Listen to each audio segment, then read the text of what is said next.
From my point of view, I had a couple of conversations with Lo early last year. We spoke about where her experience had been, and then I spoke about where I thought her skill set would fit us as a team. So early on, I'd been looking at potentially on the wing, but then, as you say, like it's further away from the ball. We want to have that involvement closer. I was lucky enough to see her at the LA Sevens last year, and seeing someone live, you get to see what they do on and off the ball a lot more than obviously on the camera.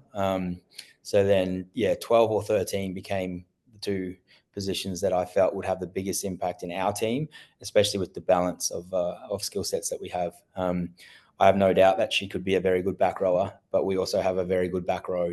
So, having the opportunity to have her in that midfield where 13 allows her to use her speed and her skill set, but also be that physical carrier, I think balance it nicely. Conversations that we've had up to this point, she's really enjoying being a bit closer to the ball, obviously having involvements, and our system allows her to not just be a crash and bash, but also be an organizer, be a set of vision. And as I said, she's got a really good skill set that allows us to unlock the outside as well. Yeah, no, I think obviously from a teammate perspective, like she's slotted in really well.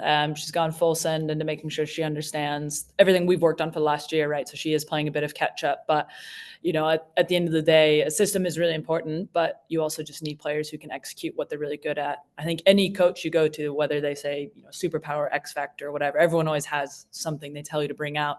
And that's what we need from her most. And so she's stepped up the role. She's been on the wing, but currently, she's been training this week then in the centers, preparing for the weekend. She's done a great job. Like Sione touched on, she's understanding the system. She's understanding how to then boss people around. And like, as I said, like you need that. We need people, every single 1 through 15, 1 through 23, stepping up, not being afraid to boss people around a bit because they want to get on the ball. And that's what we need we need her on the ball, but we also need her flying through the line, whether that's also on defense. That's a hard channel, as we all know, to defend at. And that's where her sevens experience will help her out as well. So whether she's coming up hard, whether we have to ice to the sideline, she's able to captain that from out there. And so you'll see a lot of that. And at the end of the day, just like we need everyone to do, she's going to probably showcase some extreme talents out there as well.